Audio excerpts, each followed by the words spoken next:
I'm a hazmat cleaner in a very specific niche. Basically, I clean hoarder houses, as well as family homes after traumatic deaths.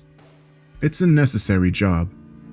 First, imagine the worst thing that could possibly happen to you, like being a parent whose teenager just shot herself, or the survivor of a murder-suicide. Then, imagine going home after the reports are filed and the detectives are done and having to scrub your loved one's dried brains off the wall. That's where I come in. It's surprisingly easy to acclimate to corpses and gore. Depending on the situation, bloodstains can be hard to deal with, only because they're always in context. The splatter on the children's SpongeBob quilt, the smears across the cheerfully rustic kitchen, the violent spray over family portraits. The stark evidence of violence over the normal trappings of a family home can be disturbing, but that gets easier over time. The hardest part is the smell, sweet and almost gooey, with undertones of vomit and fetid swamp, sweat and unwashed skin.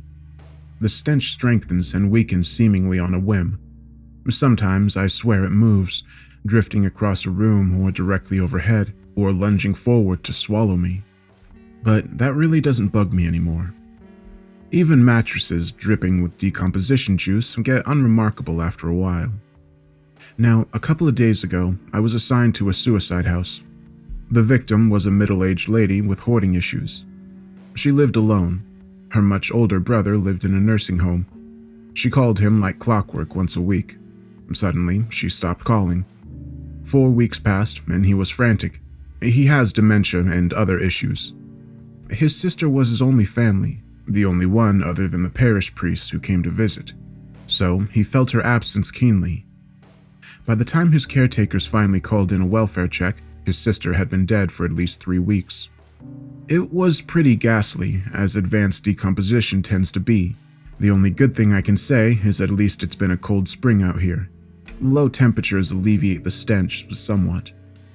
The house is a neat, narrow-lit 2-story with a slightly overgrown yard and a tiny grove of apple trees out back, nothing out of the ordinary. Inside was another story. It's hard to describe bad hoarder situations. Entire rooms are overwhelmed with literal mountains of trash, clothes and stuffed animals, books and papers, cheap gas station figurines, cat litter, dead animals, old electronics. The list is endless. And somehow, it all looks the same. Just a morass of garbage and forgotten belongings, steadily claiming the house from its human occupant. This lady was no different. Treacherous slopes made from old newspapers and books filled every corner. Christmas trees, stuffed animals, dishes, garbage, pillows, and so much more filled out the rest. Claustrophobic, filthy, and foul-smelling. As cleaners, we typically just throw everything away. The filth and biohazard issues make donation impossible. If we find something valuable, jewelry, antiques, and so on, we set it aside for the estate. For the most part, though, these belongings are worth less than the trash bags we put them in. Again, this lady was no different. It took 2 days to clear a path to the back of the house, and 3 days to actually empty out the rooms. It took a full day to clean the stairs, which for some reason were literally coated with dried vegetation and what looked like a metric ton of table salt. According to real estate information, which we always dredge up before entering a home, the second level had 2 bedrooms and an office. This is where things suddenly got weird. The bedrooms were immaculately clean, which was impossible. The entire stairway had been packed floor to ceiling with garbage. There would be no way this lady would have been able to clean up here. Even if she'd been climbing through a window every day, the entire situation defied hoarder behavior. Ignoring a sudden case of the creeps, I inspected each bedroom. While thoroughly permeated with the stench of the lady's recently removed corpse, they were utterly spotless. The paint on the walls even glistened. The office was more like it, stuffed from floor to ceiling, with dead plants, specimen cases, and paintings. About a dozen taxidermy animals sat in a neat row facing the wall. It wasn't as filthy as the downstairs by any means, but it was much more in line with my expectations. Due to the smell, most of the stuff, cool as it was, couldn't be salvaged. There's just no reliable way to get 3 weeks of steadily worsening corpse stench out of household belongings. Even so, I took a good look at most of it. I'm an amateur zoologist and thought I was going to be Steve Irwin when I grew up, majored in biology and everything. So this is where it gets awfully strange. First, the specimen cases. These are small glass displays, usually around 12 by 12, that people use to pin dead bugs and blossoms, like butterflies and beetles. These things were definitely bugs, but they weren't normal. For example, one was a coppery caterpillar with a flat, almost humanoid face, pinkish skin, wrinkles, eyelids sinking down into its empty sockets and everything. Another was this arachnid thing with a bluish, crab-like body and a single desiccated eye peering up from the thorax. Yet another looked undeveloped, almost fetal. It had wrinkled, sage-colored flesh and long ears that reminded me of a basset hound. At this point, I was pretty sure I'd stumbled on some eccentric lady's collection of gag gifts. The taxidermy animals made the joke theory a lot harder to believe. The first one I saw was this tiny, slow-eyed thing with beautiful features corrupted by unnatural proportions. The second was basically a giant lacquered anemone, with what must have been 1,000 rot-rimmed holes boring through the tentacles. The worst looked like a person, with a frozen, open-mouthed smile that spread to its ears and 5 glassy eyes arching over the upper lip. By this point, I felt paranoid, even frightened. This wasn't right. None of this was right. A typical hoarder house on the first floor blocked off a pristine, empty second floor. And what were these things? Sophisticated fakes? Somebody's forgotten art installation? How did these things get up here, and how were they all so clean? Because I was no longer sure these items qualified as garbage, I carefully sorted and stacked everything. Then I started on the walls. Paintings cluttered every inch, literally fitting together like puzzle pieces. Most were more or less unremarkable, if cool-looking. Lots of surreal landscapes and stylized creatures, which are catnip to my fantasy-loving self. But one painting in particular trapped my attention and wouldn't let it go. About 7 feet tall, maybe 3 feet wide, it dominated the room. Rendered in 100 shades of green and black and gray, it depicted a misty, primeval forest drenched in moonlight. Luminescent flowers sprouted along upraised tangles of tree roots. A tall, forbidding figure peered through the trees, half cloaked in soft darkness. No features, but the suggestion of strength was clear in its broad shoulders and long, sinewy limbs. A curtain of hair reflected the moonlight. I couldn't discern the color. The shadows were too deep, the lines and hues of the figure too indistinct to even begin to guess. After a few minutes, I realized all the hair on my arms was standing on end. With a huge, cathartic shudder, I spun around and pretended to survey the room, or rather, pretended I wasn't afraid. As I stood there trying to mentally reset, a draft swept the room, wet, cool, almost inviting, and after the endless odor of human rot, beautifully sweet. Trying to remember when I'd opened the window, I turned. For a long, mesmerizing minute, I couldn't understand what I was seeing. The enormous painting had come to life.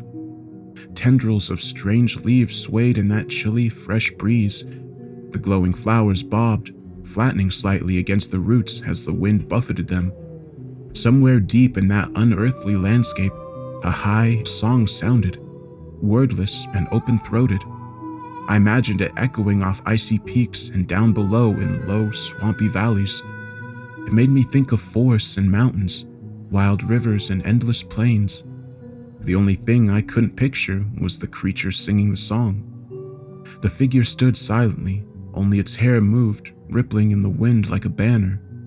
Then, it took a long, sure-footed step forward. Moonlight glanced off its face, illuminating an impossible shark cheekbone and a dark, cavernous eye. I bolted.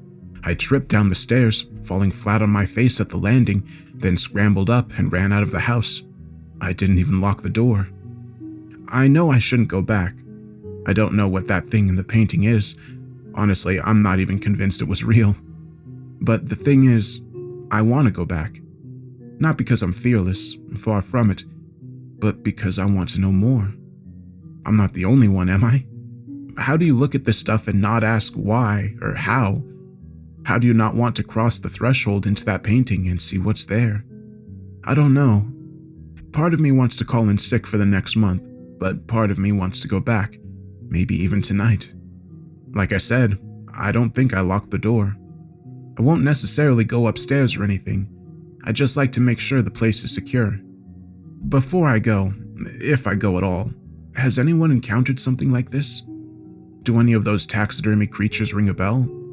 I know it's a shot in the dark, but if you have any ideas, I'd like to hear them. I went back to the house early this morning. The smell of human rot still clung to everything like invisible fungus. But other than that, it was starting to look all right. The carpet still had to come up, but everything else on the first floor was done. I wasn't brave enough to go into the taxidermy room by myself. I did, however, check out the preternaturally clean bedrooms. The first was as spotless, impersonal, and unremarkable as I remembered, more like a hotel room than a bedroom. The second had a dirty plate on the bedspread and a crusty old coat crumpled on the floor. Someone had broken into the house last night, all because I'd been too chicken shit to go back and lock the door. Heart pounding, I checked the closet and under the bed. Nothing. Then I prodded the coat. It looked big enough to cover a person, a massive pile of brown fur encrusted with dark dirt. Handfuls of tender green shoots sprouted along the shoulders and back. I plucked one, feeling a mixture of curiosity and confusion, and inexplicable paranoia. Then I looked at the plate, crumples of dirt and greenery mixed with what looked like sticks, all overlaid with an odd gossamer shimmer. I leaned in and almost immediately reared back. Long, dirty spider legs and tiny, translucent bug wings. I swept through the house for intruders. I even peeked into the taxidermy room, but found no one. The isolation and general weirdness got overwhelming really fast, so I went outside and waited. My boss, let's call him Kurt, pulled up around 7. When he saw the taxidermy animals, his exact words were, "Just fake freak show shit. The lady used to work for a circus. Guess you found her mementos." He looked the giant, hold-filled anemone up and down with a grimace. "Real nice. Anyway, you're right. We need an appraiser. What about the other rooms up here?" They have beds and dressers. I hesitated, but didn't mention the sprouted coat or spider legs. I'm not sure why. I know it was dishonest. "Gotcha." He stepped toward the door, already set to leave. "I'll make some calls. That way we can be sure we aren't throwing away anything her brother's gonna want. After that, He cut off, frowning just as a painfully cold breeze knifed through the room. Why is it so cold in here?" I glanced at the painting involuntarily. Kurt tracked my gaze and froze. Long, fern-like leaves swayed in the damp wind. Hazy moonlight filtered through thin ribbons of clouds, reflecting off a pristine scrim of snow that most certainly hadn't been there yesterday. Dead knots of flower vines clustered around icy tree roots, further testament to the senseless passage of time within. Kurt approached the painting with the same care and stance one might use on a growling pit bull. I wanted to stop him, but didn't quite dare. Not like I could do anything anyway.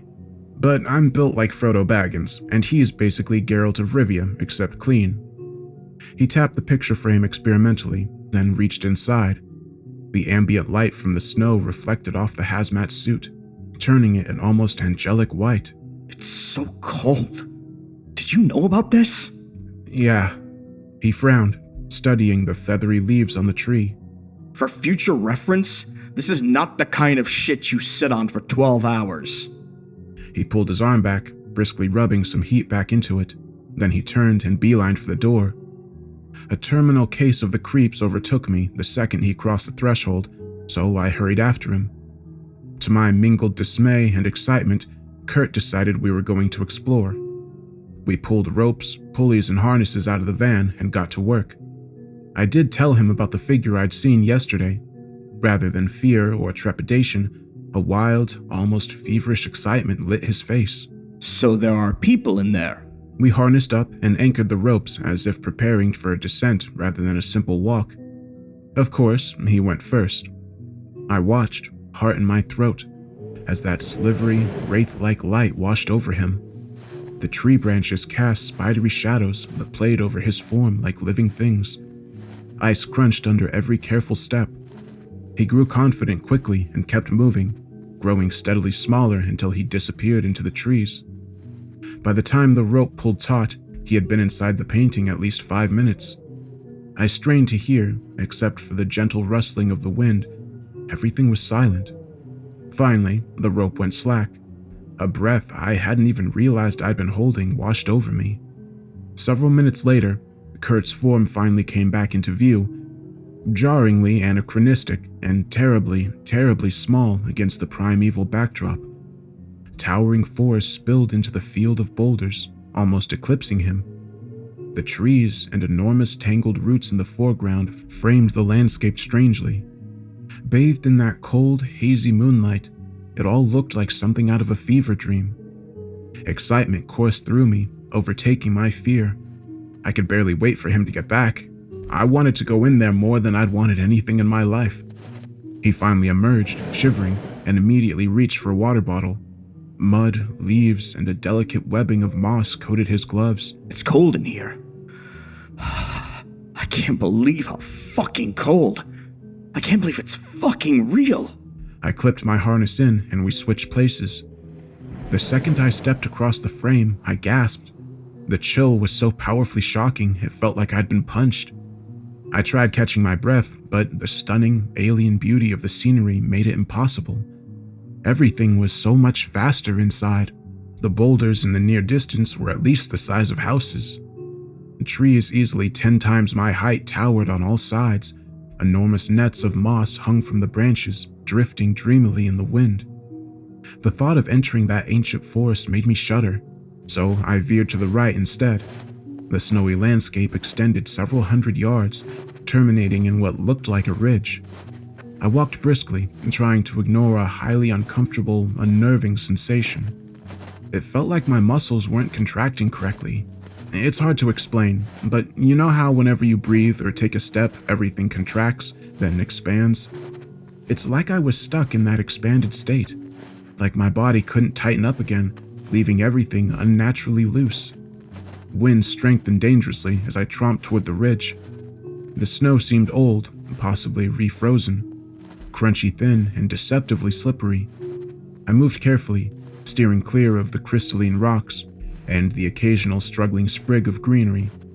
I searched the sky for stars, but the dreamy haze created by the moon reflecting off gauzy clouds obliterated whatever constellations there might have been. Steadfastly ignoring the unsettlingly boneless quality of my movements, I made it to the ridge. Straight down a sheer, rocky slope glittering with ice and deep blue veins of crystal sat a dark valley. Nestled in the center were labyrinthian ruins dominated by a looming black pyramid. Arranged in weathered steps, it looked both inexpressibly ancient and eerily futuristic. The sides facing me reflected the sky like a hallucinatory collection of enormous silver mirrors. The rest of it was indistinct shadow. It looked alive somehow, like sentient darkness masking itself in a facade of light. At the very top of the pyramid stood a tall, thin figure, face turned to the sky, long hair whipped wildly in the wind, bright and filmy as the clouds overhead. A heavy gust of wind shrieked past, buffeting me dangerously close to the edge. I turned sharply and hunched down, hurrying back to the house. Temperatures dropped as the winds grew, and soon enough I was shaking. Ice and moon and bright snow mingled together, creating a glistening, dreamy atmosphere. Tree branches groaned as the wind tore their delicate nets of moss away. Somewhere in the distance opposite the pyramid, that strange song echoed. My bones and muscles felt looser than ever. The vibrations from that voice coursed painfully through my body, and for a few delirious moments, I was afraid the frequency would rupture my insides. Finally, the warm, mundane glow of the taxidermy room appeared among the trees. I caught a glimpse of Kurt's face peering around the edge, and I rushed inside. After the bitter chill of the painting, the room felt dangerously, oppressively hot. What did you see? I described the pyramid as best I could. as well as the slender, long-haired giant gazing at the clouds. What about the thing making that sound? The song continued to echo in the distance, brimming with emotion I felt too insignificant to comprehend. Did you see it? No. Kurt started pacing, all the while staring nervously at the painting. Have you put all these things on the manifest? Yeah. Redo it. Take it all off. Kurt. What?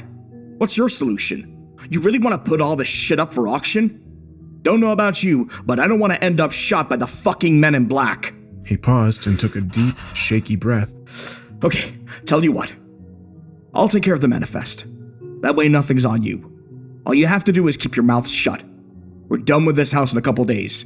Then you don't have to worry about it anymore. Panic and anger exploded. No, you don't get to take it. His eyebrows crawled all the way up into his hair. My insides instantly withered, but I held my ground. I found this painting. I could have stolen the damn thing, and he wouldn't have been any the wiser. He didn't get to steal it from me. Kurt's expression smoothed, and to my surprise, I saw a hint of relief. Not like I want to do it alone, kiddo. You look scared there for a minute. Thought you didn't want anything to do with it, that's all. Well, I do. Good. He peeled his gloves off and absently scratched his palms. We'll leave it here till we clear out on Thursday. Give ourselves some time to figure out what to do with it. Sound good? Yeah, I answered, because there wasn't anything else to say. We spent the rest of the day pulling up the carpets downstairs. He wasn't scheduled to help me today, but he understandably wants the house clear as soon as possible. I'm not complaining. At this point, it looks like I'll be getting paid to explore an alien world. Kurt cut the day short after developing a pretty ugly allergic reaction to the filth under the carpet. Even with the hazmat suit, he ended up with huge hives spreading from his fingers all the way to his elbows. I wanted to stay and finish it, but he didn't want me alone with that painting. That's fair enough, I think. On the way out, I asked to spread fresh salt along the stairs and sheepishly told him why. He made fun of me for believing in superstitious bullshit, but let me do it. Honestly, I'm glad Kurt knows, and I'm relieved he's taking the lead. Having somebody else in charge makes this less frightening and more exhilarating. I'm scared, don't get me wrong, but for the first time in my life, I can't wait to see what happens tomorrow. Last night, I had strange nightmares.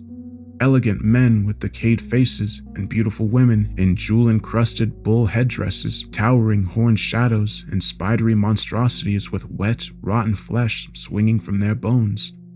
By 4 a.m., I was trapped in that dreamy, high-alert state of paranoia peculiar to exhaustion. Sleep wasn't a possibility, and it's not like I was eager to welcome more nightmares anyway. So, I got ready for work, suited up, and drove to the suicide house just as the sun rose. I ripped up the last of the downstairs carpet and hauled it outside, struggling to ignore a sense of feverish, almost overpowering excitement. Terrified as I was, I couldn't wait to re-enter the portal. The anticipation was almost painful. The only thing keeping me from hurtling in there was my own cowardice. Kurt still hadn't arrived by the time I finished the carpet, so mindful of the squatter issue from yesterday, I checked the upstairs bedrooms. One was normal, as expected. Heart lurching, I tentatively opened the second room and froze. Tangles of vines draped the walls and clotted the bed. A cool, earthly scent permeated the air, reminding me of wet woods after a winter rainstorm. Morning light filtered through the leaf-covered window, infusing the room with an eerie, green radiance. In the corners and under the bed, clusters of half-open blossoms glowed faintly in the dim. I stepped inside, jumping when something crunched underfoot. A vine had snapped. I kneeled down to have a look. The dark stem burst with leaves, furled blossoms, and long, wicked thorns. Silvery drops of resin seeped from the broken stalk. Carefully avoiding the thorns, lest I tear my suit, I strode to the window. Greenery coated everything, masking all but the faintest hints of furniture. Unbidden, I thought of where the wild things are. That brought to mind the furry, sprout-covered coat I'd seen yesterday. I found it by the bed, covered in a mound of greenery. I gingerly tore away vines, grimacing as clumps of filth-caked fur came up too. Pretty soon, the coat was in tatters. The vines had wormed through and separated it to the point of ruin, and before long, I found myself holding patches of fur and tanned brittle hide. I pulled up the last few pieces, working it free of the stems and thorns, when something shifted. It rolled under the vines, rustling the leaves and flowers as I went. I reached for it. My fingertips barely grazed the hard, rounded surface. With a careful, calculated strain, I hooked it with my thumb and pulled it up for inspection. It was a skull, brown and uncomfortably soft, with a massive snout and no eye sockets. Disgust and panic subsumed me. Before I could think, I tossed it to the corner and stood. It took all my willpower to leave the room slowly. The only thing keeping me in check was the certainty that the thorns would shred my suit if I wasn't careful. Fighting off my shudder, I finally exited and decided to check the taxidermy room.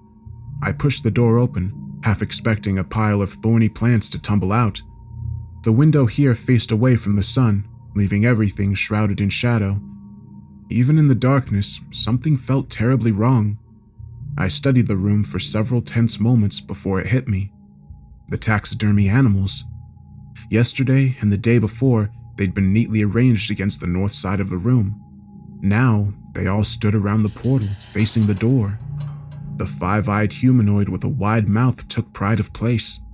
Positioned directly before the painting, the long-haired figure had returned to the frame. It rested on its haunches, poised like a sprinter about to take off. I slammed the door and ran downstairs, struggling not to hyperventilate. Salt crunched unpleasantly under my feet. The way the house trapped the thick, syrupy morning light reminded me of my nightmares, all shades of orange and gold and red. I ran outside. Across the street, a blonde neighbor lady stopped and stared. I avoided eye contact and pretended to busy myself with the equipment in the van. My hands shook as I struggled to calm myself. It was 7:30, and Kurt would be here any minute. He'd sort shit out, one way or another. Excuse me. I whirled around. The neighbor woman reared back nervously. I'm sorry to bother you. I just got back into town. Her gaze drifted curiously over my shoulder, then snapped back to me when she noticed me watching.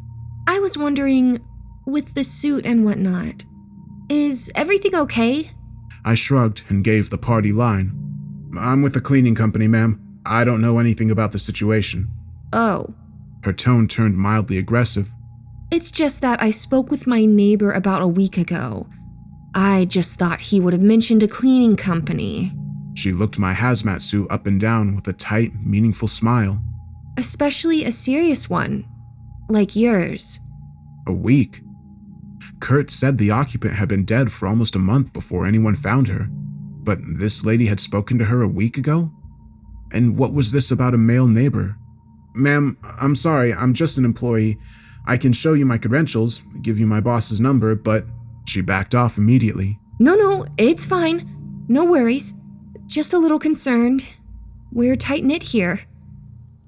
I waited until she crossed the street, then called Kurt. He didn't answer. Maybe he was driving. And he only lived 15, maybe 20 minutes away. He'd arrive any second. Half an hour passed before I gave up and went to his house. When I got there, both his vehicles were in the driveway. He didn't answer the door. So I tried the knob. Locked, of course. Kurt? Fighting a surge of panic, I felt around for a spare key.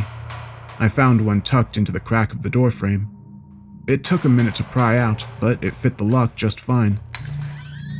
Kurt, it's just me. He sat naked and cross-legged in the living room floor, right in the middle of the light streaming through the window. He looked at me. Sunlight threw his features into sharp relief and turned the beads of sweat on his face to diamonds. Stay there, he whispered. And shut up. I looked him over, horror building in my chest. Holes. A hideous trypophobic nightmare spreading from his biceps to fingernails. Hundreds of them, small and dark like round termite burrows, all rimmed in red, welted flesh. They don't like the sun. I think it kills them. My stomach heaved. Kill what? Have a look.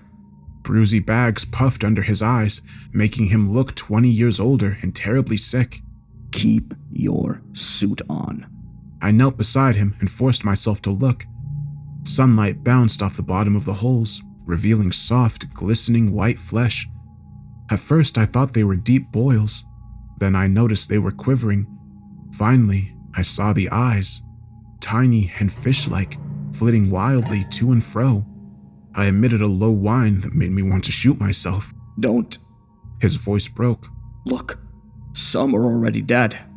He rolled one of his wrists, and sure enough, a few of the holes had bubbled over with jelly. 2 of those goldfish eyes were suspended in the murk, glinting like tiny coins. I tried to call 911, but Kurt threatened to attack and infect me.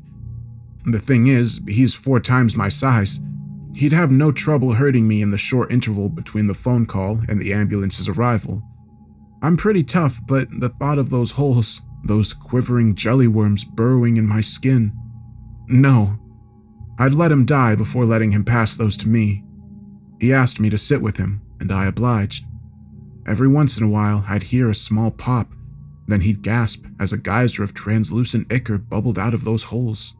After a while, that vicious gel covered his arms, shining with an iridescence that made my stomach churn. Eyes swam in the gunk, slowly dripping onto the carpet. You caught them inside the painting? I finally asked. He released a shaky breath. In those woods, there was something, like a weird, giant skeleton. I tripped and went down under the ribs, into a patch of thistles, it looked like. Poked a few holes in my gloves. It punctured your gloves and you came back through? What? Was I supposed to fucking stay in there? I heard another low, wet pop. Kurt hissed as a tiny volcano of pale gel oozed over his left wrist, obscuring several holes. They made me sick and panicky, but I could barely look away. Well, there are plants in one of the bedrooms now. I explained everything as quickly as I could, from the flower vines and soft, eyeless skull to the ominous rearrangement of the taxidermy animals. He tried to interrupt, but I kept going. What do you know about the lady who lived there? Nothing. He answered calmly, but just for an instant, his face flickered. Really? Because a lady from across the street came over and told me her neighbor is very much alive. I stood up. He followed suit, grimacing only slightly. Where are you going? To my office. My throat was painfully dry. I'm going to find her brother's information. Without thinking, I bolted for the door. He caught me easily, hand tight as a vice around my elbow. Jelly and glittering eyes smeared my suit. You're not gonna tell anyone anything. Then tell me what's going on. Okay. He dragged me to the living room and threw me on the sofa. That house is mine. 1,000 horrifying conclusions ran through my head. But the lady who lived there Was my wife. So, this is more or less what he said. Kurt's wife Evie had been missing a lot longer than 4 weeks. Their relationship was fraught, and they'd separated, though not divorced 6 years ago. He checked in periodically, always hoping for the possibility of reconciliation, but that never happened. He last spoke to her over a year ago. She'd sounded terrified. Kurt didn't think much of it, as Evie was prone to hysteria and not mentally or emotionally well. After that, she stopped taking his calls. About 4 months ago, she knocked on his front door, but it couldn't have been her. Evie was 56 years old. The girl on the porch would have been a dead ringer, except she was 30 years too young. She was giggly and excited and uttered endless strings of gibberish. When he freaked out, she shoved him into a wall with enough force to knock him out. When he came to, she was gone. And he shortly found out, so was Evie's house. Now, a house was always on the property, but it was never the right house. Every day, Kurt saw a different structure and a different occupant. He saw everything from tacky Tudor-style condos to low-slung sprawlers to wood cottages and once a turreted blue monastery. But finally, just a couple weeks ago, the house reverted to the neat little 2-story he'd bought for her after their separation. He broke in and immediately reared back, gagging from the overpowering stench.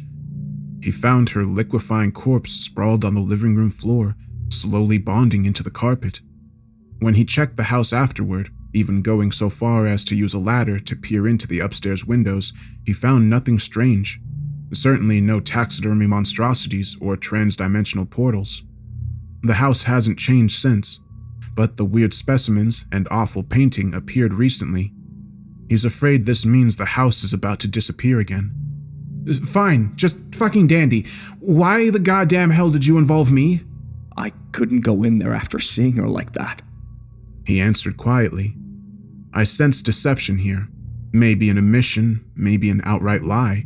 I couldn't tell, and I didn't have the presence of mind to pin him down on it. Instead, I angrily blurted, "Why did you tell me she worked for the circus?" She did. The house is the circus. So, I don't know if you know this, but a circus has a definition other than the clowns and elephants variety. A circus is a sort of open public space where several avenues converge. The circuses had been the crux of his last phone conversation with Evie. She sobbed that she was tired of the circus wanted too much, that she no longer knew what to do with the circus. So, what's the goal here? I made my voice deliberately callous. You own the house, why don't you just burn it all down? Because... He cut me off, hissing. A series of unwholesome pops filled the room. Fluid erupted from a dozen holes in his arms. He grimaced. Because that girl, whatever she was, wasn't my wife. She was too young. I think Evie might be alive. In the painting. Through the portal. He corrected me. He spread his arms. A rain of jelly pattered the floor. I didn't want to involve you, but I can't do this alone. Sure you can, I thought bitterly, but I didn't say it. Because you know what? I can't get the idea of the circus out of my head. An untold number of avenues from different dimensions and realities converging on a single, unremarkable spot in the West Coast's grossest mid-sized city. And that bitterly cold, beautiful world full of luminescent moonflowers and trees draped in breathtaking, intricate nets of moss.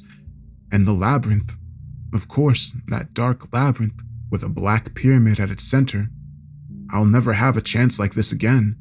Never in my life. Okay, what do you want me to do? Lay in the yard for a while. In the sun.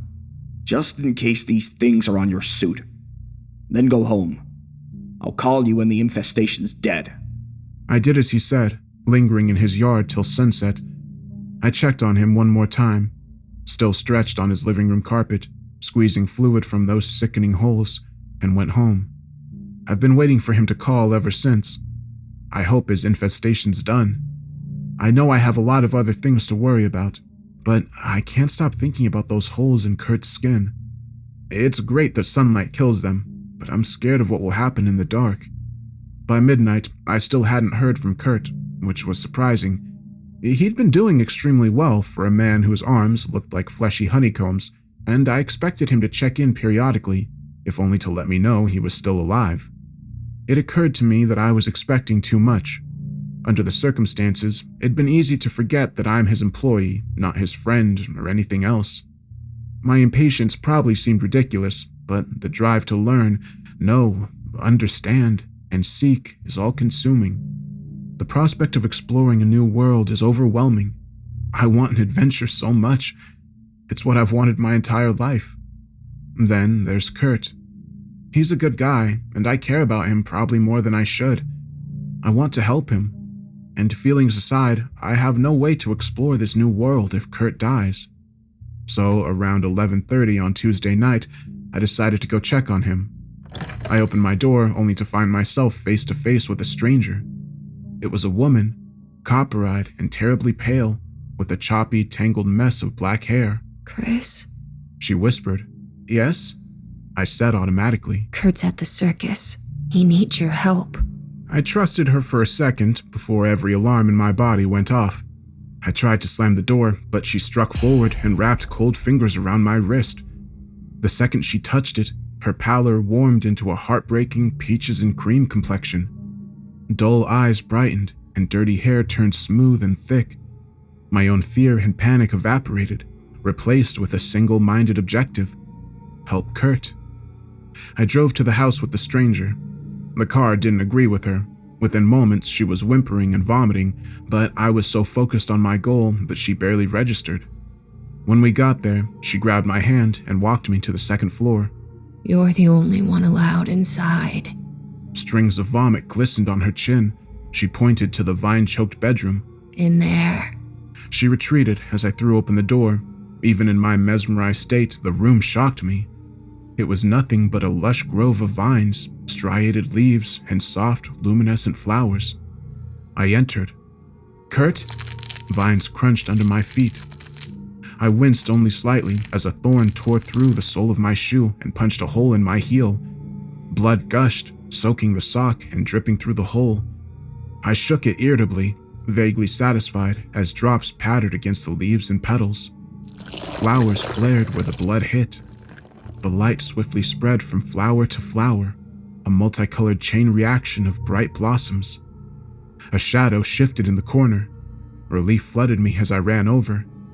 Kurt, are you okay? The figure reared up. Glowing flowers illuminated an eyeless head that might have been bovine were it not for the teeth. I thought of the coat, that strange fur coat full of dirt and sprouts. Not a coat, a skin, but it had been dead. I'd seen and touched its skull. I'd pulled its hide to pieces. How was it alive? The creature lurched forward. Woody vines snapped under massive paws. Long, lupin teeth reflected the eerie light of the flowers. I turned and ran, slamming the door just as the creature pounced. It hit the door with a bone-shaking crack. I darted toward the stairs, stopping when I saw the girl. No longer whole and healthy, not even human. Leathery skin cascaded from her limbs, lumping and folding over itself. Her head was wide and flat, with 3 enormous eyes and a suppurating snub nose. I spun around and ran to the other bedroom. It was locked. To my shock, voices and music issued from behind it. I pounded on the door, screaming, but no one responded. If anything, the music, soft, playful piping, got louder.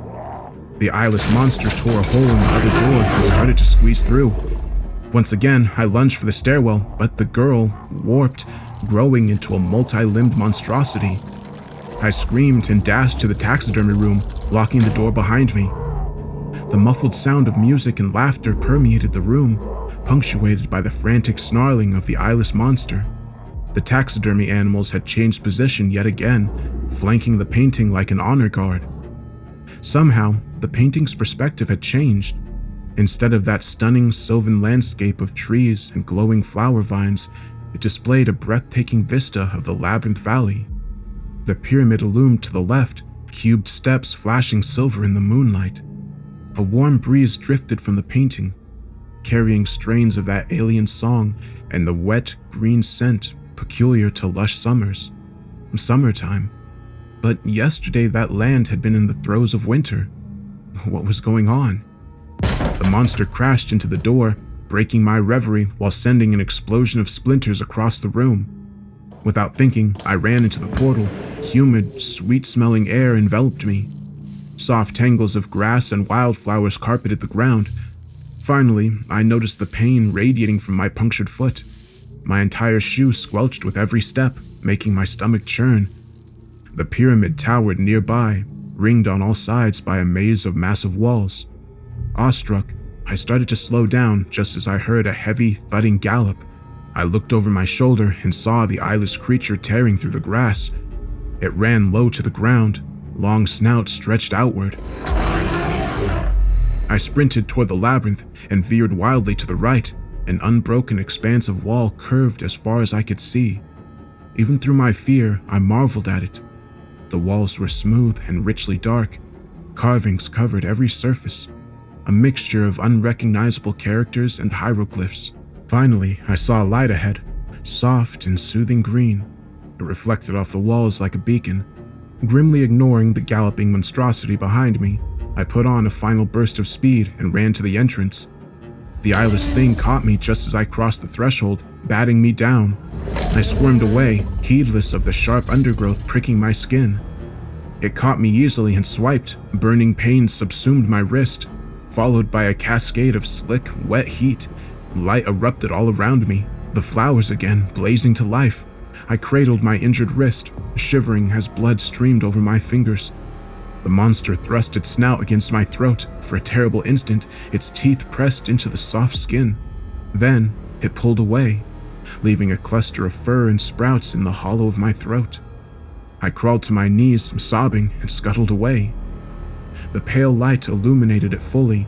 A broad, bony chest lay atop its long snout, creating a sharp angle that somehow looked inorganic. Thin, brittle skin stretched painfully over its skull, splitting apart in several places to reveal the bone beneath. It didn't have enough flesh to cover its teeth or gums, resulting in a perpetual snarl. Its head was enormous, far too large for its low, muscular body. It tried to raise its head, but couldn't. The snout lifted several inches before plummeting back into the earth. The monster retreated suddenly, disappearing into the tall grass as a shadow swept across me. I turned around, already knowing what I would see. Sleek, long hair shone like glass. Inhumanly sharp planes created an angular, hypnotic face that was equal parts breathtaking and horrifying. He knelt in front of me. I kicked away, feet tangling in the long grass, but grabbed my hands and pulled me close. His skin glimmered strangely, moon-white and iridescent, composed of a delicate, overlapping pattern that reminded me of scales. He inspected my wound, iron grip pressing down to the bone. Then he pressed my wrist to his forehead, smearing my blood all over his face. Somewhere in the labyrinth, a throaty song began to echo. Finally, he brought the gash to his mouth and sucked. Agony immediately exploded. I thought of poison, of venom, acid eating me down to the bone. This was it. This was fucking it.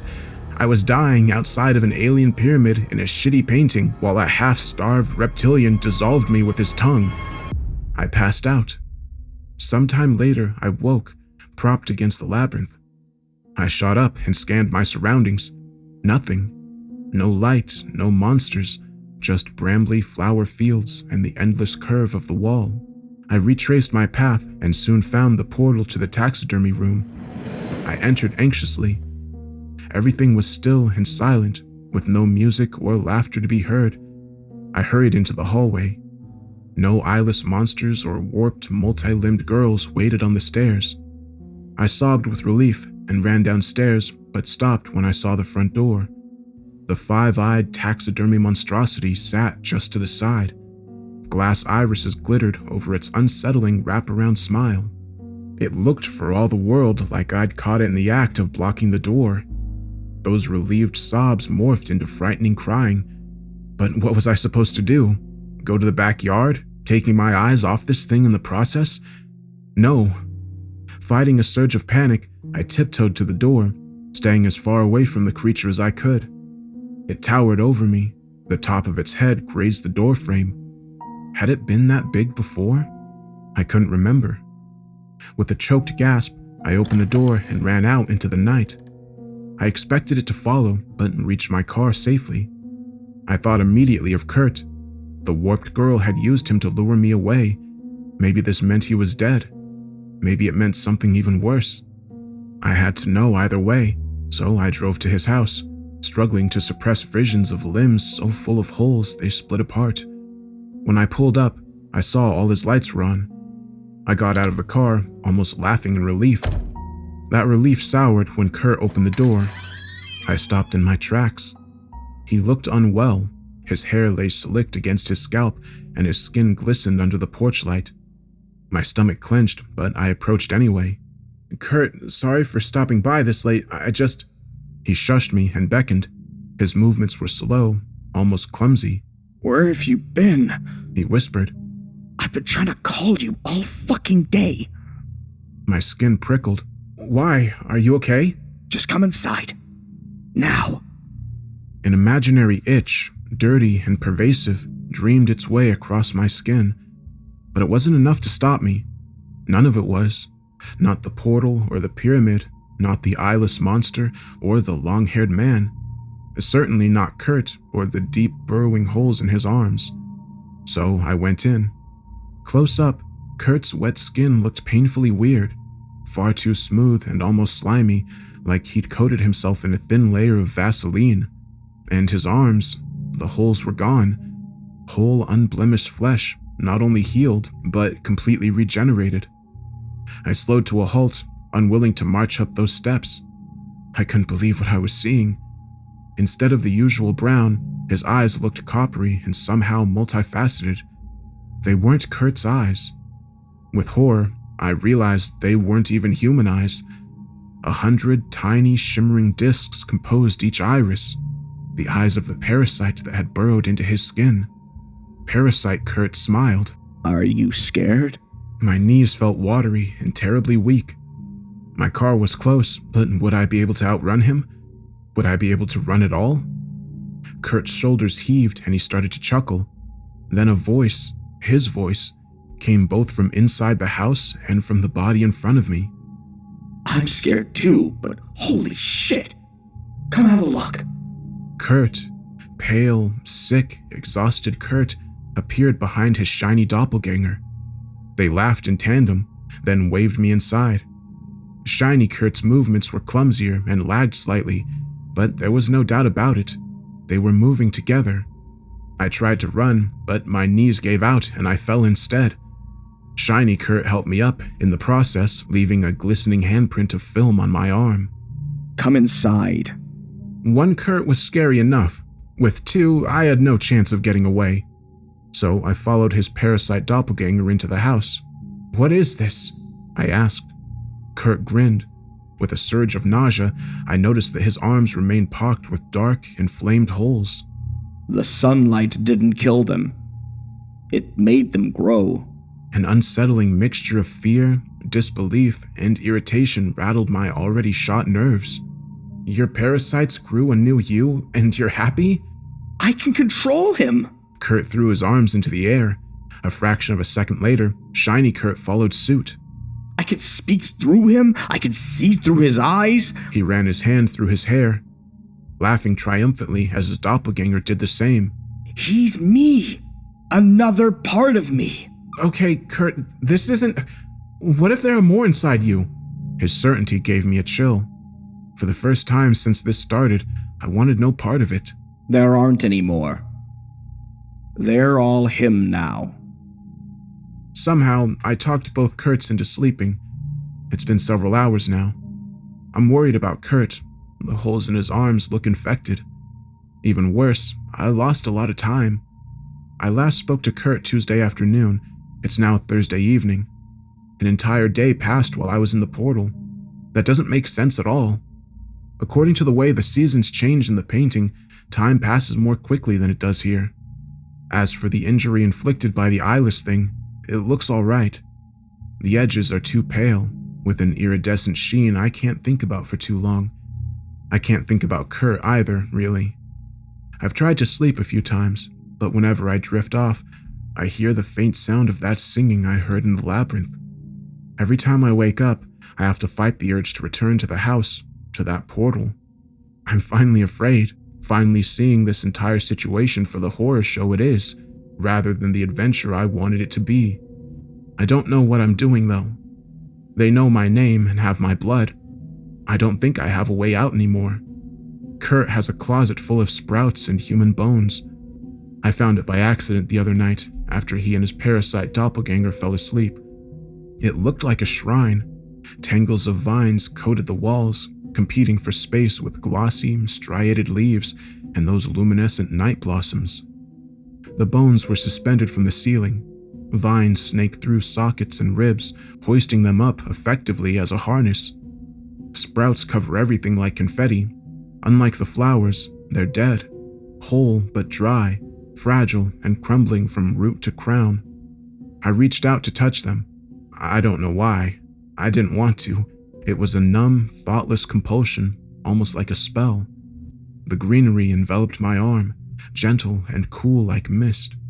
My fingertips quivered a fraction of an inch from the sprouts, and one of them twitched. Dark matter plumped and darkened, growing into a rich green shoot with lush leaves. The root snaked upwards. At the bottom, I saw an eye, small and round and metallic, like that of a goldfish.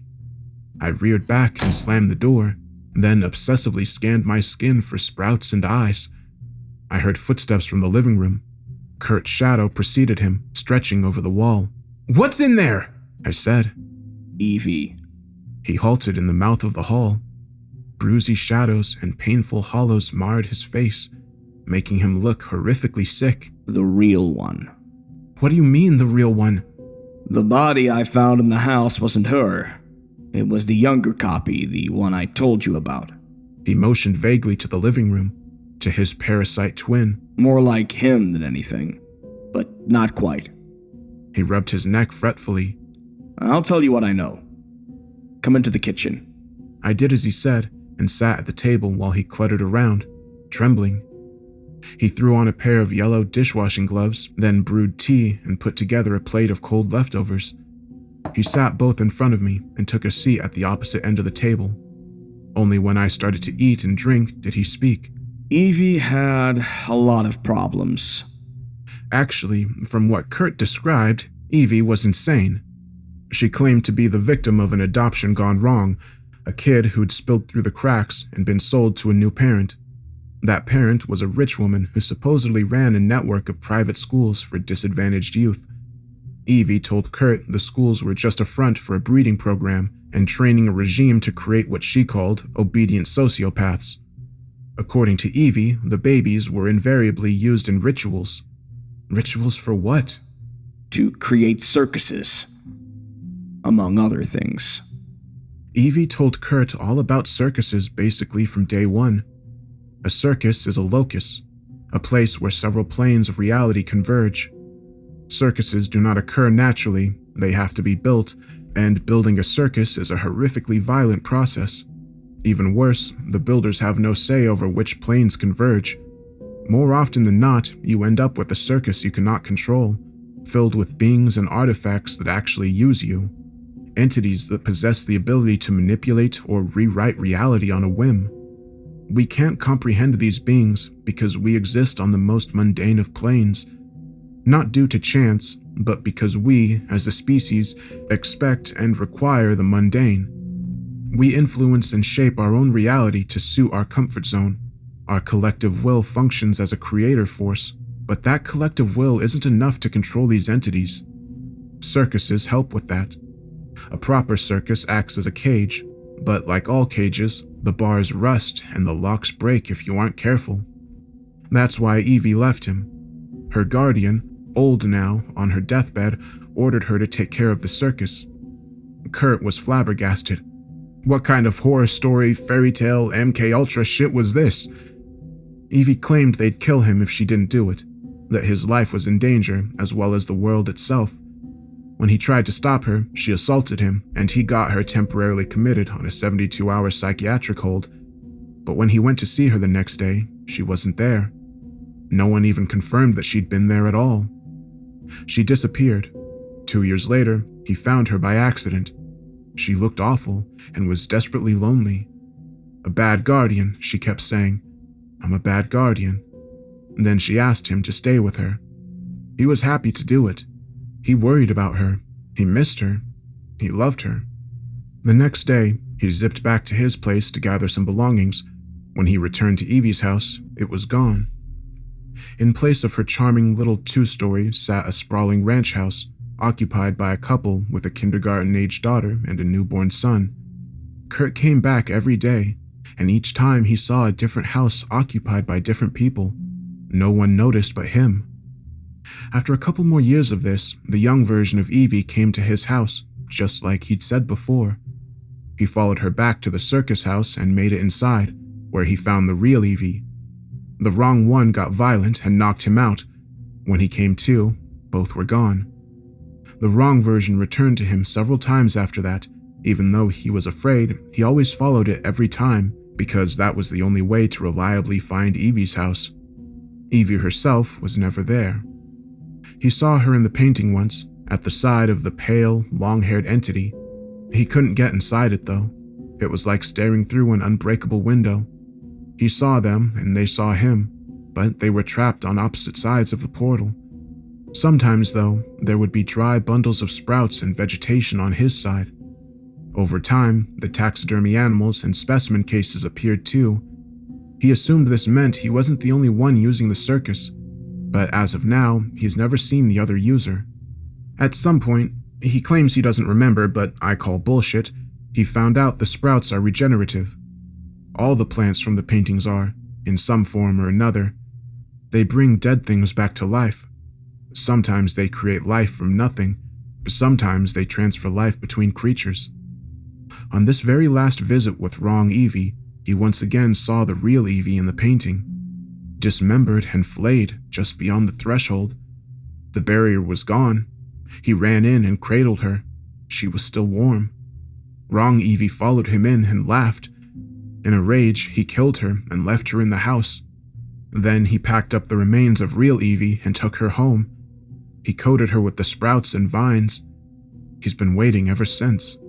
Then why the hell do you think she's still in the painting? I demanded. Because she is. When he went into the painting with me, he followed the song, that wordless, eerie, open-throated song all the way into the woods. Even though the bones were in his closet, Evie was there, under a giant ribcage in the grove of thistles. He couldn't touch her, though she could touch him. In fact, she gave him the parasites, to show him what must be done, she said. She told him the secret of the god in the pyramid, that no dead thing resurrected unless it willed resurrection. It didn't want to resurrect her. It wanted to keep her. The only way to trick it was with the help of its guard, the pale, long-haired man with scales. He alone can override the will of the god, but he needs a worthy bribe. The bribe is freedom. Why didn't you bring the painting here? Because if it isn't at the circus, the thing in the pyramid escapes. I stared down into my cup, trying to hide my anger from him. Tendrils of steam curled upward, warm and strangely soothing. I stirred the tea, taking savage pleasure in the obnoxious clink of silverware against ceramic. Crumpled leaves surfaced and sprung in a vortex. Why me? Why am I involved at all? The bribe is an escape. The guard can only leave if someone else takes his place. I need a body. Within the whirlpool of tea grit came a flash of gold. It spun around and floated to the surface, resolving into a metallic eye. I couldn't inhale or exhale. The guard needs a replacement and the god needs an offering. Then I'll get Evie back. I don't want to kill you. That's why Evie did this, to show me it's safe. You have to let them grow for a little bit. Then you pop them in the sun. When it's grown, we give one to the jailer and one to the god. You don't even have to go through the portal. We can control them. We can make them do what we want. It's completely safe. Yours were only in your skin. You made me drink them. He stared at me with a sort of pained, guilty shock. The room was silent and deafening at once, and the air felt heavy. Terribly, terribly heavy. I bolted. He caught me before I reached the living room and lifted me off the ground. I flailed and kicked, driving him into the wall. His grip loosened and I squirmed away, only to slam into his parasite double. Together, they dragged me to the hall. Up close, Kurt's arms were a horror show. The inflamed flesh inside the holes bubbled up and spilled over his skin like burn scars. Parasite Kurt looked almost translucent, like a thin scrim of water was trapped between layers of flesh. In a panic, I bit down on Parasite Kurt's hand. A gush of thin, sweet liquid erupted from the puncture. I accidentally aspirated it, and my entire mouth and throat went numb. While I struggled to breathe, they forced me into the closet and locked the door. I fell onto the pile of bones, tangling in the vines and tearing blossoms apart. When I finally straightened up, the skull dangled inches from my face. Bright flowers glowed from each socket, equal parts horrifying and dreamily lovely. All around me, the dead sprouts came to life, golden eyes opening along the roots one by one. I tried to move but couldn't. The numbness had spread, overtaking my shoulders and chest. Sleepiness came with it.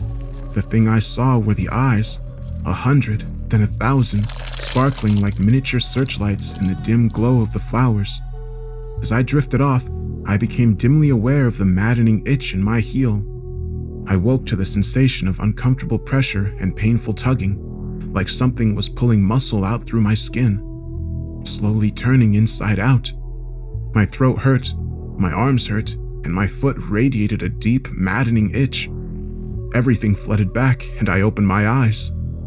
Long, glistening larvae towered from dozens of holes in my right arm, thick as tentacles covered in round, glittering eyes. They stretched painfully, straining toward the wall. Little pockets of my swollen tissue stretched with them, tenting along the base of each larva. I threw up. Brackish fluid choked with plant matter and metallic eyes flooded my lap. I kicked away, then shrieked as something shifted inside my heel. It felt like a snake, coiling and sliding through itself. My shoe shifted as something pushed it off, tickling my arch as it fell away. The parasite snaked out of my foot, rough edges scraping the skin of my heel. A sparkling serpent reared up like a cobra. Rippling fins propelled its narrow body upward. Bright blue eyes glittered from its sides, glinting like crystals in the dimness. After regarding me curiously, it darted upward and wove itself into the ribcage. All of its eyes were fixed on my left arm. Quivering, I looked down at my arm, expecting the worst. Roots and sprouts dusted my skin, but the flesh was whole and unblemished. Even the injury inflicted by the sprout beast, the wound guard had sucked clean, was gone. All that remained was a patch of strange white flesh that glimmered with an iridescent sheen. I looked up at the larvae. They too were focused on that patch of skin. That was why they were straining. They were trying to get away from it. On impulse, I thrust my arm toward them. With a volley of pain unlike anything I've ever experienced, they plunged down onto my arm. They were big, much bigger than Kurt's, and my skin bulged with the strain. Electric bursts of pain shot through my body, subsuming all my senses in a white nova of agony. I screamed helplessly, which quickly devolved into wet, painful coughing. Another torrent of flood came up. To my horror, tiny larvae wriggled weakly in the puddle. I sobbed and reached for the doorknob. To my shock, it turned, spilling me out into Kurt's hallway. Soft, midday shadows cloaked the wall, but I saw clear, clean sunlight streaming into the living room straight ahead. I tried to stand, but my legs weren't strong enough. Sobbing weakly, I crawled to the living room and collapsed in the light. Both Kurt and his double were gone. The house was quiet. I writhed miserably, weeping and screaming as my larvae erupted. They were easily 5 times the size of Kurt's, thick and rope-like and several inches tall. Even worse, they made noises, keening, high-pitched screeches that seemed to slice through my head. I coughed helplessly the entire time, stomach and lungs expelling incredible amounts of dark fluid. Roots, sprouts, and weak parasites came with every expulsion. It smelled sweet, almost tropical, with hints of citrus and flowers and warm rain. The larvae were too large to simply explode. Instead, they ruptured, swelling and splintering like overcooked sausage, and splattering everything with thick, translucent ichor. Had I been physically capable, I'd have crawled out of the light just to escape the pain, but between the endless coughing and weakness, I was as good as paralyzed. Eventually, I faded out. A sensation of warm heat and softness woke me up after sunset. I turned over. Something squelched under me, thick and damp like jelly. I sat up and found myself wallowing in a pool of exploded larvae. Strings of their tattered skin trailed from the inflamed holes in my arm, reminding me absurdly of seaweed. Their eyes lay everywhere, glinting dully in the dying light. My foot twitched, whimpering. I looked up as the serpentine thing snaked out of my heel. The skin around it was baggy and pale like a blister. The serpent darted over the mass of jelly, picking out the eyes and eating them eagerly. Stomach lurching, I glanced at the holes in my arms. Pus rimmed the edges, paleness contrasting with the furious, swollen red. Each pit bored downward like a honeycomb cell. At the bottom of one, I saw a quivering mass of tissue studded with small eyes. Altogether, I counted 10. 10 ruined pits in my skin, glittering with fresh larvae. They're growing back. I tried to pull the rippling snake from my foot, but before I could touch it, it burrowed deep. I swear I can feel it curling around my bone. Maybe that's why I'm weak. It's damaged my tendons and muscles. Breathing isn't easy. Each inhale is ragged and thick, Soreness radiates from my ribs and down to my stomach. It's more larvae. They're inside me, I know it. I have to go back to the house because my only hope is the guard. Kurt said he needs a body as a bribe. That's fine. I've got my own slippery doppelganger growing. The larva jelly is bubbling up before my eyes, slowly resolving into a copy of me. If it doesn't want a doppelganger, I can always give it Kurt. Even now, after all the lies, I feel for him. I really do. But if he wants his wife back, he has to pay the price himself. I've always preferred pain to itching. Not that I enjoy either, but pain is straightforward, even at its worst. Pain is somehow clean. Pain always has the decency to kill you once it reaches a certain threshold.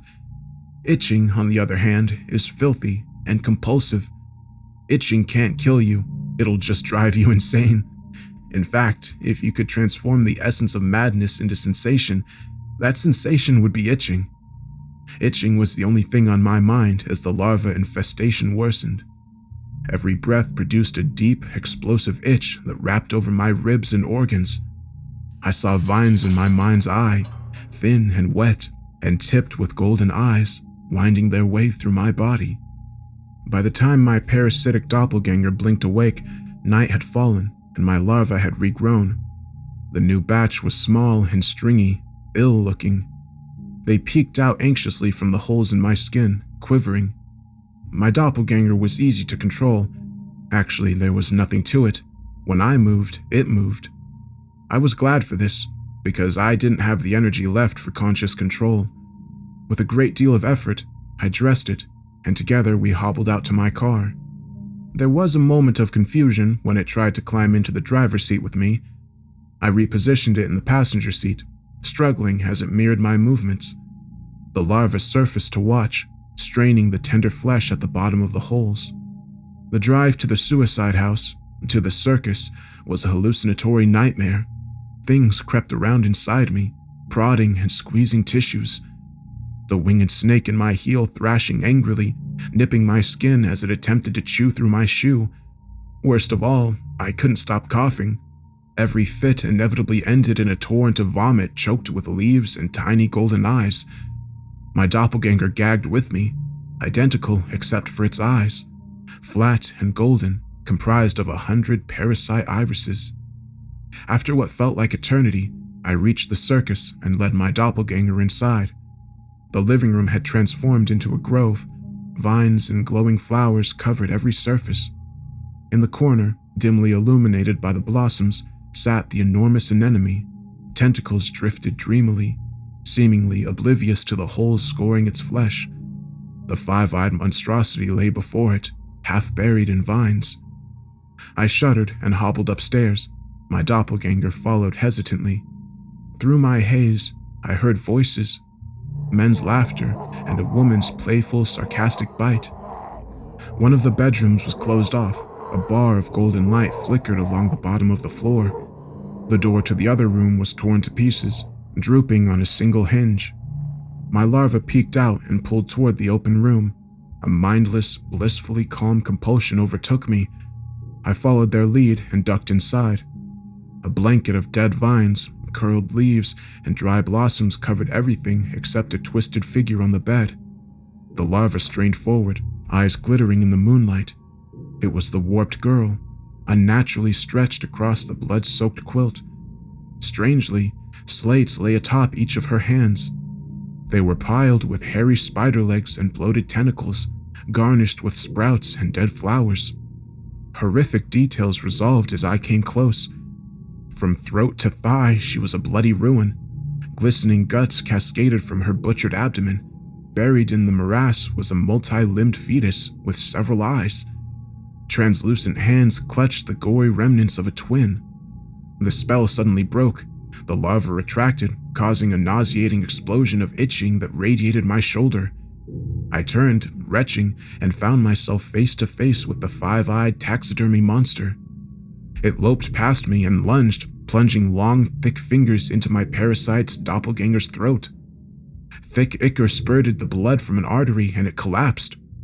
The serpent in my heel quivered. My knees gave out and I slid helplessly to the floor. The five-eyed monstrosity approached and knelt before me. To my shock, it spoke. In all their forms, the parasites overtake and ruin your mind. Its voice was low and liquid.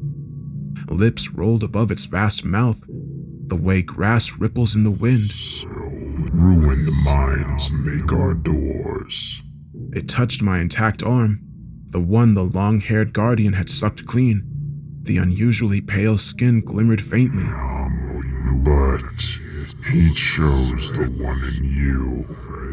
It wrapped, cold, puffy fingers circled my head. The face was sharp and oddly refreshing. My mind suddenly felt clear. The larva in my arm shuddered. The caretaker will clean you again. Find him. You just want me to trade places with it? Painful hysteria built in my chest. Something like pity crossed his face. The caretaker captures and releases charges at will. You were released once. You will be released again, though the vines will otherwise. Its eyes skated over my honeycombed arm.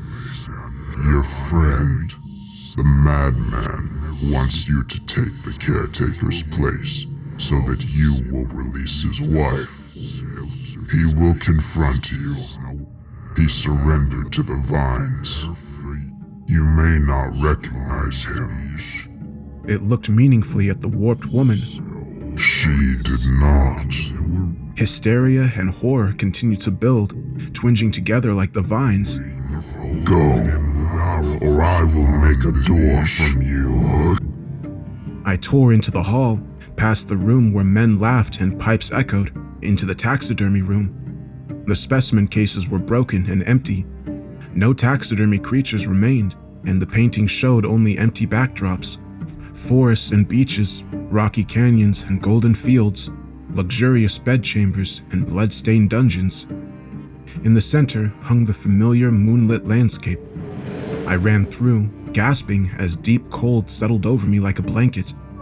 That familiar, wordless song, beautiful yet so very close, echoed over the plains. I veered toward the slope. The pyramid came into view, a cubist masterpiece of blinding silver and unfathomable darkness. Low veils of clouds clung to the top like a gathering storm. Itching ran along my bones as larvae shifted. I hurtled towards the labyrinth, dodging thorny vines and treacherous burrows half hidden in the brittle grass. My intact arm glimmered strangely on my periphery, milky and too smooth. It frightened me in a way even the larva could not. I sped up, grimly ignoring the serpent writhing in my foot. Pale light guided me to the labyrinth's entrance. As I approached, I heard a low, resounding thrum. The ground vibrated, and a chorus of horns echoed through the night. To my shock, glittering beetles erupted near my feet and flooded across the grass. Other creatures followed, antlered hogs and primordial cats, giant toads, tiny foxes with billowing clusters of tails, and more. So much more, all running away from the pyramid. I reached the entrance just as a pack of long, low wolves with tusks and bulbous eyes bolted past. 6 winding paths flanked a marbled promenade that led directly to the pyramid. Horns and wordless wailing echoed off the black walls. The larvae in my arm peeked out of their burrows. I fought the urge to rip them out. The pain, I knew, would make me black out, and marched forward. More paths sprung off the promenade, narrow and impenetrably dark. I hurried past, refusing to look lest I find something staring back at me. A tall, perfectly rectangular opening loomed ahead. Glimmering steps led to the entrance. I slowed to a halt at the base of the stairs. For a paralyzing moment, I thought about turning back. This was, I thought, the very last thing I wanted to do. At that moment, the serpent in my heel convulsed, sending bright electric pain coursing through my leg. It was an apt, perfectly timed reminder that actually, dying of an alien parasite infestation was the last thing I wanted to do. So I went inside. Soft, smoky incense enveloped me, along with almost debilitating heat. Vines and flowers crawled up the walls alongside veins of polished ore. Blossom and mineral glowed dimly, illuminating a septet of enormous images on the antechamber wall. 5 I recognized: a bull, a locust, a malformed wolf, a breathtakingly beautiful person that could have been man or woman, and a golden dragon. 2 I had trouble with: a hideously proportioned human with wings, no eyes and 3 mouths, and a creature with a shape I couldn't quite comprehend, whose flesh glimmered with mad arrays of stars. A sharp chorus of laughter echoed through the chamber, indulgent and somehow cruel, followed by a bone-rattling roar. I spun around anxiously, looking for a door, but only saw another set of 7 images behind me. The laughter grew abruptly, both in volume and glee. My arm itched, my feet ached, and a terrible pulsating pressure built in my chest. Breathing suddenly became impossible. A moment later, I felt it, long and wet, slithering up my throat. I gagged, tongue rolling back and touching the tip of a vine. Those strange, towering images swam before my eyes. Dreamily, I realized it wasn't laughter I was hearing, but screaming, punctuated with a chilling, inhuman bellow. I collapsed, painfully aware of the serpent shifting in my flesh. Everything blurred together, soft and almost beautiful, as vines and larvae erupted from my throat. Tiny eyes and wet leaves glittered on my periphery. It scared me, so I closed them just as halting footsteps echoed through the chamber. I felt hands on mine, strong and cool. I looked up and saw the caretaker's strange, sharp face staring into mine. One of its eyes had ruptured, red, swollen, and unwholesomely bloated. Horror and hope suffocated me with the vines as the guardian lowered its mouth to mine. Cold lips closed over my chin and cheeks. The itching abruptly disappeared, and I felt a bare, blissful instant of relief before an overwhelming nova of agony scorched me into unconsciousness. I surfaced to silence. Gasping, I shot up. I was naked, but could breathe just fine. No plant matter or worms choked my throat. I immediately looked at my arm. Pale, plumped flesh peppered with half-healed holes. I touched one experimentally. No itching, no larva, just a dull, unremarkable ache. My heel was strangely horrifying, deflated and colorless like an enormous drained blister. The sunken hole reminded me of rotting pumpkins, but at least it was empty. No serpent, no larva, no vines. I climbed to my haunches. My hand fell into a pile of vegetation and I almost screamed. It was the caretaker, shriveled and glimmering in the moonlight, covered in tall, luminescent flowers that looked like lupins. Fighting back tears, I inspected my skin for any scratch or puncture. There was none. The flowers had been soft after all, softer than anything I'd ever touched. But was that any guarantee? Just as I'd begun to calm down, something rumbled through the antechamber. I jumped up and saw a door where there hadn't been one earlier.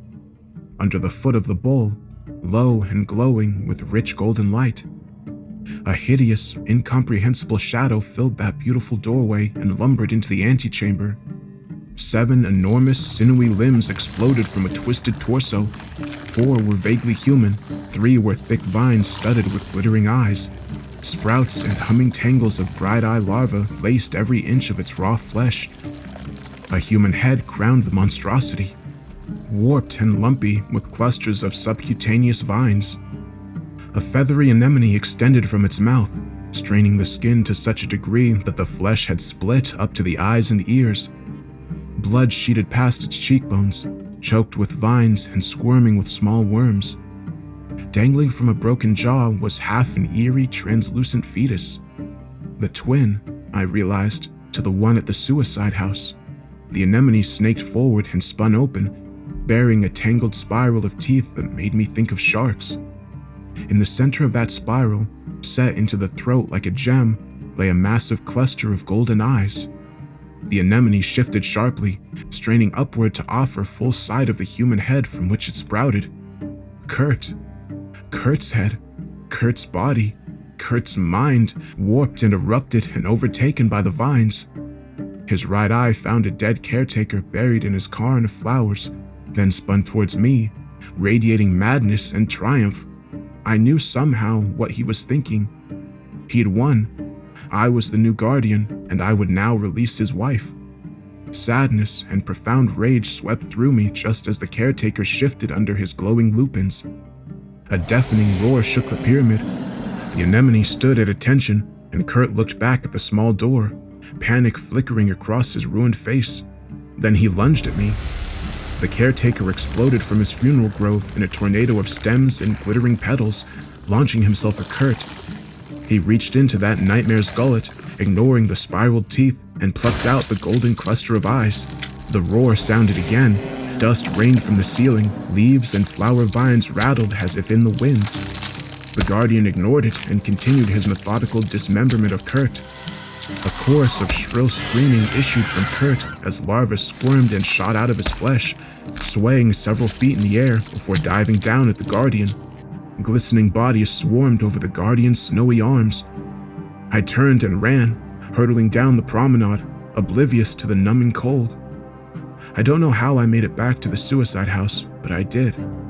I stumbled past empty paintings and taxidermy monsters who now breathed, past the warped woman's corpse and the laughing men. Salt crunched under my feet as I tore down the stairs and out into the yard. It was dark and I was panicked, so my nakedness didn't matter to me. I slid into the front seat of my car and sped home, where I inspected every inch of flesh. My hands are smooth and unmarked. My feet are not. Small scratches and punctures litter the skin, but I think I'm all right. They're already healing, and the skin is smooth and unusually pale. But just in case, I drenched my feet in hydrogen peroxide, washed them, and sprayed them with a cheap herbicide. It hurt like hell, and I can barely stand, and I'll have scars, but it's worth it. Then I showered in the hottest water I could stand and stumbled to bed. I woke this afternoon to a very familiar painting propped against my bedroom wall. It's just a painting for now. Rich oils and silvered tones depict the scene as I first saw it. A crisp spring night with a tall, inhuman figure framed by luminescent flowers and strange trees. I left it there and went to the suicide house. Instead of Evie's 2-story house, I saw a neat little bungalow with a breathtaking rose garden. I drove by 3 times before going back home. I haven't done anything with the painting, but I need to soon. I had a really good look at it just now, and there's a problem. In the distance, behind the caretaker, is another figure, malformed and multi-limbed, coated in vague suggestions of vines and worms. I don't know what happens to doorways when you burn them, but I'm about to find out.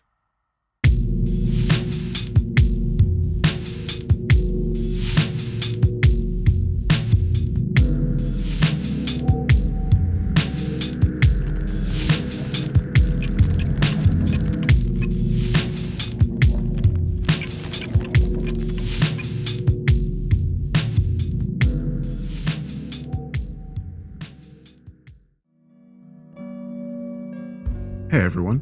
So this story was really interesting. It's something I'm probably going to have to listen to again because when I'm making a video, it's not really the same as like sitting and consuming a story, if that makes sense. It's like a different state of mind because I'm creating something. So I can't really absorb it the same way that I would if I was just sitting back and listening to it as a viewer. So I don't have a lot of thoughts on it, but that's mainly just because so much happened. And it's a very strange story. It reminds me of like burger entries, but not necessarily because it's gross, but just because it's so like weird. It starts out, as a pretty normal story about the guy going and cleaning up that house, and then just like left and right, shit keeps changing. Like it turns out it was that guy's house, but then it turns out that all this other crazy ass shit was going on. Then they go through the portal and it's just even crazier. So yeah, I'm gonna have to listen to this again to really actually get some thoughts on it. But if any of you have any theories or thoughts on the story, I'd love to hear it. I'm curious to see what you all think. Alright, and other than that, I just want to mention a few things. So for those of you who don't know, I have a music channel called Somnium Music, where you can listen to the music that I make for these stories. And also, if you want to listen to these on Spotify and iTunes, you can. Just search The Darksomnium and it should come up as a podcast. Now, there might be 2 Darksomniums on there. One of them is one that I used to upload under when I was uploading the narrations as songs, before it was an official podcast. And then there's the official one with all of the stories that I have up now, and you can tell the difference because the official one has the Darksomnium's name in the little logo thing. But yeah, I'd love to hear feedback on the story, and if there's any particular types of stories you'd like me to keep an eye out for, whether it be like sci-fi or nature or cryptids, stuff like that, leave a comment letting me know what kind of stories you'd like to see in the future. But with that said, I hope you have a great day.